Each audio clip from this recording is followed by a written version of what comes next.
ভারতের মুসলমানদের নিধন বন্ধ না করা হয়, ভারতীয় মুসলমানদের স্বার্থের উপর একের পর এক আঘাত হানার সাম্প্রদায়িক এই কালো নীতি যদি ভারত সরকার পরিহার না করে, বাংলাদেশের মুসলমানরা ভারতের বিরুদ্ধে গোটা উপমহাদেশ ব্যাপী ঐক্যবদ্ধ সংগ্রামের ডাক দেবে ইনশাআল্লাহ।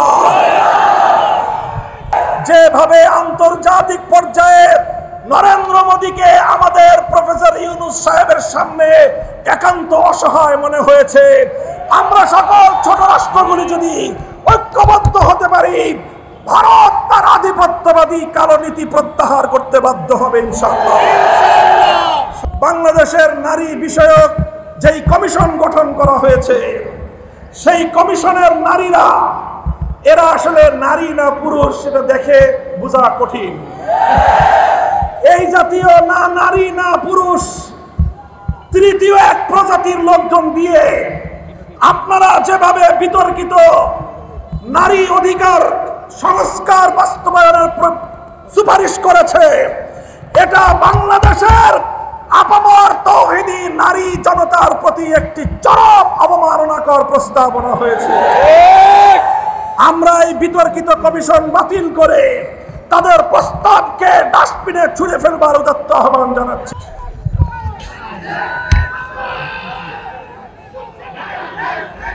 আসসালামু আলাইকুম ওয়া রাহমাতুল্লাহ। বাংলাদেশ খেলাফত মজলিসের উদ্যোগে আয়োজিত ভারতের ওয়াকফ আইন সংশোধনী বিল 2025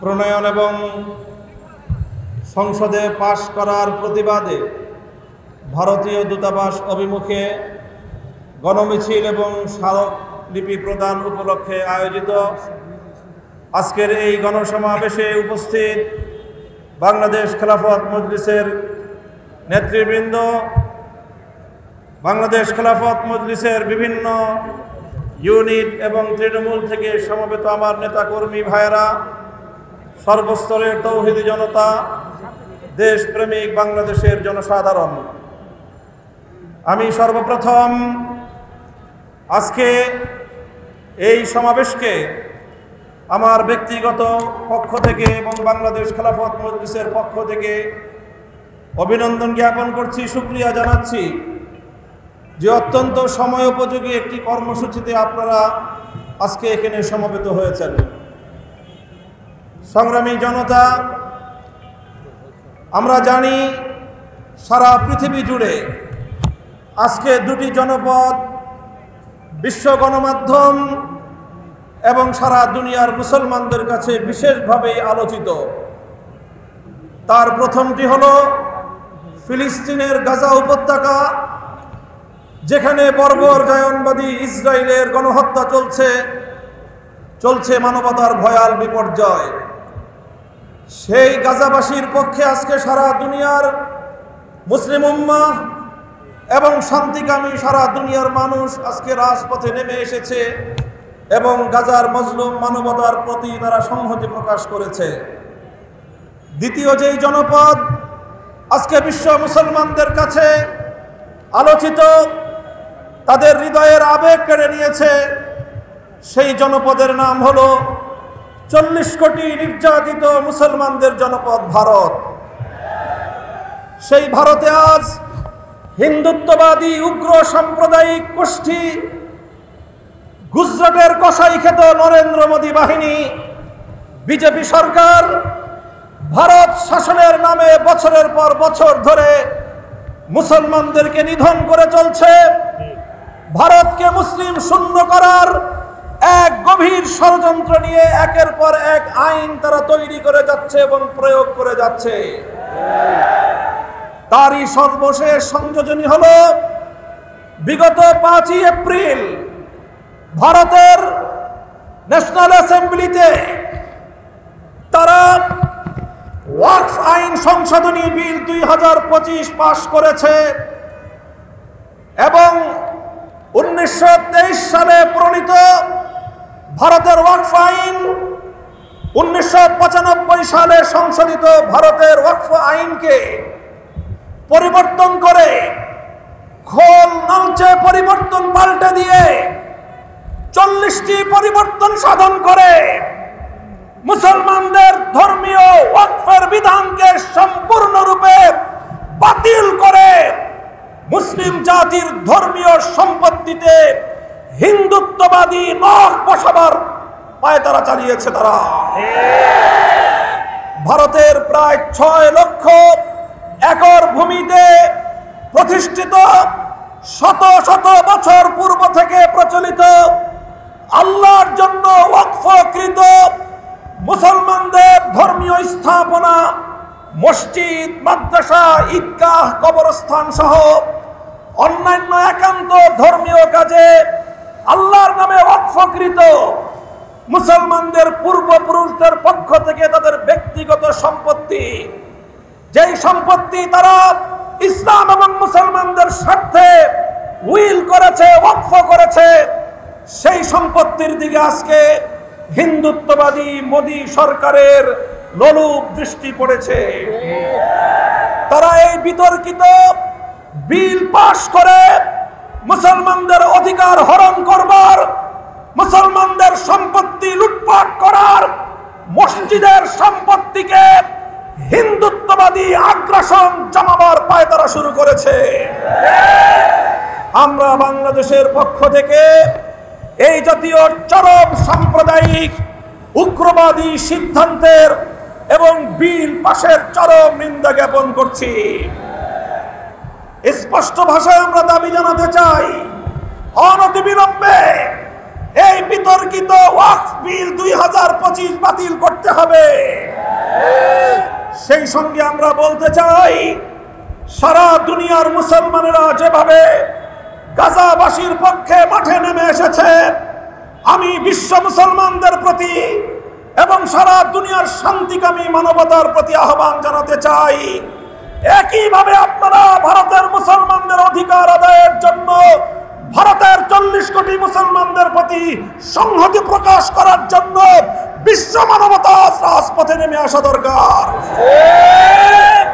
ঠিক একইভাবে আমরা বলতে চাই, সারা দুনিয়ার মুসলমানদের এবং মানবতাবাদী জনগণের চেয়েও বাংলাদেশের মুসলমানদের, বাংলাদেশের জনগণের দায়িত্ব অনেক বেশি।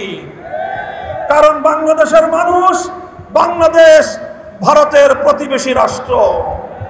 প্রতিবেশীর বাড়িতে যদি আগুন ধরে, অন্যান্য মানুষ আসার আগে প্রতিবেশীকে সর্বপ্রথম সে আগুন নেভানোর জন্য এগিয়ে আসা তার নৈতিক দায়িত্ব হয়ে দাঁড়ায়। তাই আজ বাংলাদেশের জাতীয় মসজিদ বাইতুল মুকাররমের প্রাঙ্গণ থেকে 18 কোটি জনতার পক্ষ থেকে ভারতের 40 কোটি মুসলমানের প্রতি আমরা পয়গাম পাঠিয়ে দিতে চাই, উগ্র হিন্দুত্ববাদী নরেন্দ্র মোদীর বিরুদ্ধে আন্দোলন সংগ্রামে তোমরা একা নও। হে ভারতের মুসলমান সমাজ, বাংলার মুসলমানরা তোমাদের সঙ্গে আছে। ভারত জুড়ে তোমরা নরেন্দ্র মোদীর বিরুদ্ধে দুর্বার আন্দোলন করে চলো।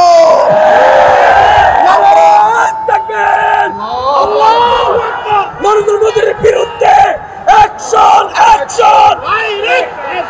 নরেন্দ্র মোদীর বিরুদ্ধে অ্যাকশন, অ্যাকশন! মামুর লোকের অ্যাকশন, আমির মুসলিমের অ্যাকশন, বাংলাদেশের অ্যাকশন।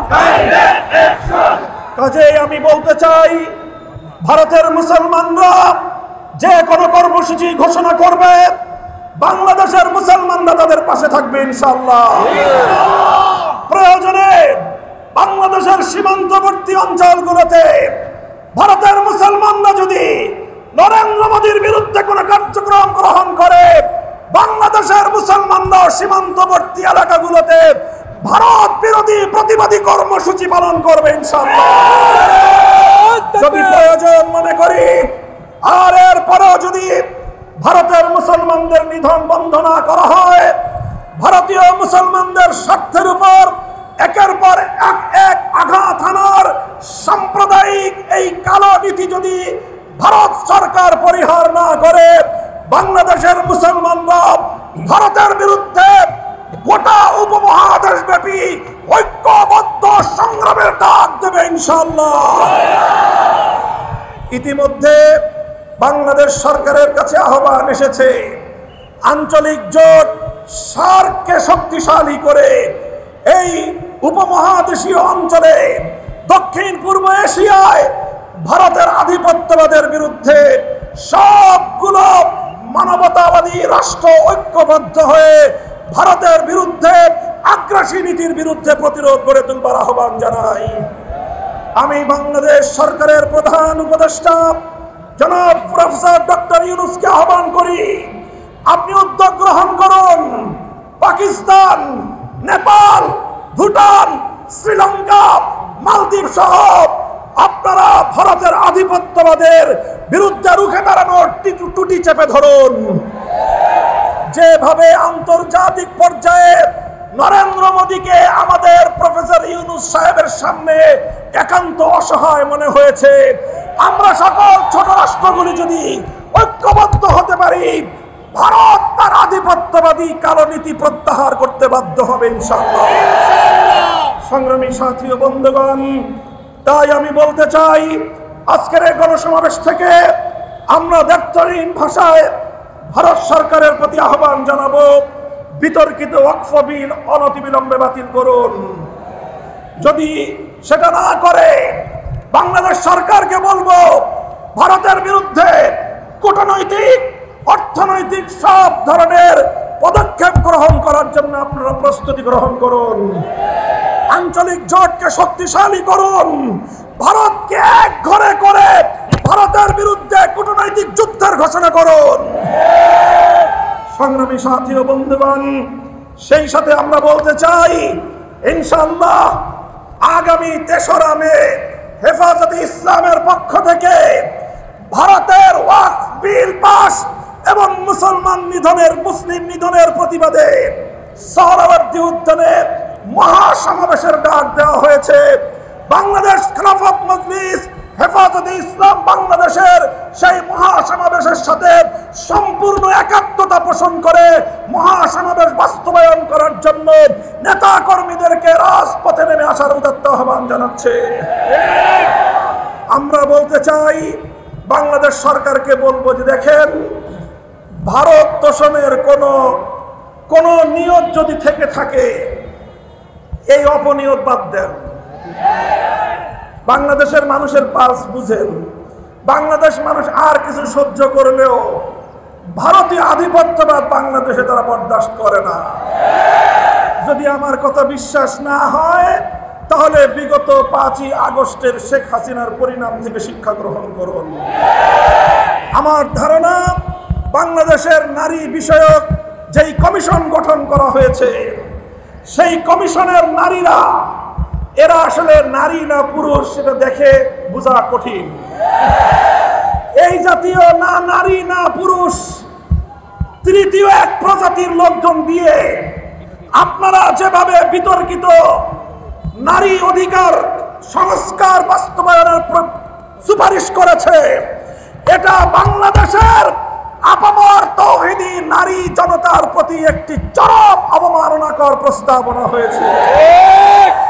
আমরা এই বিতর্কিত কমিশন বাতিল করে তাদের প্রস্তাবকে ডাস্টবিনে ছুঁড়ে ফেলবার উদাত্ত আহ্বান জানাচ্ছি। ইউনূস সরকার যদি সেটা করতে ব্যর্থ হয়, ইউনূস সরকারের পরিণাম শেখ হাসিনার চেয়ে ভিন্ন কিছু হবে না। এটা আমাদের স্পষ্ট ঘোষণা। কোরআনের আইনের প্রতি স্পষ্ট কটাক্ষ করে, আল্লাহর আইনের প্রতি, ইসলামের উত্তরাধিকার আইন এবং পারিবারিক আইনের প্রতি কটাক্ষ করবেন। ইসলামের আইনকে নারীর প্রতি বৈষম্যের কারণ হিসেবে আখ্যায়িত করা হয়েছে। ফ্যাসিবাদী আমলে চরম বিদ্বেষী হাসিনা সরকারের কোন দোসরও এই দুঃসাহস দেখায় নাই। ডক্টর ইউনূস সাহেব এদেশের মানুষের ভালোবাসা পাচ্ছেন, মাগনা মাগনা ভালোবাসা পাওয়ার কারণে এর মূল্যায়ন মনে হয় আপনার কাছে নাই। খবরদার হুঁশিয়ার করে দিয়ে বলতে চাই, ইসলামের বিপক্ষে অবস্থান নিলে বাংলাদেশের ক্ষমতার মস্তদে একদিনও টিকতে পারবেন না। ভারতের দালালি করতে চাইলে, ভারতের দালালি করতে করতে চাইলে, ভারতের ইসলাম বিরোধী এজেন্ডা বাংলাদেশে বাস্তবায়ন করতে চাইলে শেখ হাসিনার সঙ্গে যান। বাংলাদেশের রাজনৈতিক দলগুলো, বাংলাদেশের গণমানুষ সেটা বরদাস্ত করবে না। কাজেই সর্বশেষ আমি আজকের এই গণমিছিলে অংশগ্রহণ করে ভারতের মুসলমানদের প্রতি সংহতি প্রকাশ, ভারতের মুসলিম নিধনের বিরুদ্ধে বিশ্ব মুসলিমকে জাগ্রত করবার এই আওয়াজকে শক্তিশালী করা এবং বিতর্কিত ওয়াকফ বিল 2025 বাতিলের লক্ষ্যে আয়োজিত আজকের এই গণমিছিলে স্মারকলিপি প্রদানে অংশগ্রহণ করার উদাত্ত আহ্বান জানাচ্ছি। ইনশাআল্লাহ আমরা আবারও আমার কথা পুনরাবৃত্তি করছি, আমরা প্রতিটি জুলুমের ক্ষেত্রে, প্রতিটি বৈষম্যের ক্ষেত্রে ভারতের মুসলমানদের পাশে সর্বাগ্রে বাংলাদেশের মুসলমানরা থাকবে। আমরা রাজপথে নেমে আসব, প্রয়োজনে আমরা দিল্লি অভিমুখে লং মার্চ করব, কোটি জনতা নিয়ে ভারতকে আবার হিন্দুত্ববাদ থেকে মুক্ত স্বাধীন করে ছাড়বো ইনশাআল্লাহ। আগামী সংগ্রামের উদাত্ত আহ্বান জানিয়ে আমি আমার বক্তব্য শেষ করছি। আজকের আমাদের গণমিছিল সম্পূর্ণ শান্তিপ্রিয় কর্মসূচি। আমাদের নেতৃবৃন্দ দায়িত্বশীলরা সামনের দিকে যাবেন, আপনারা তাদের পেছনে কাতারবদ্ধ হয়ে সারিবদ্ধভাবে সুশৃঙ্খলভাবে আমরা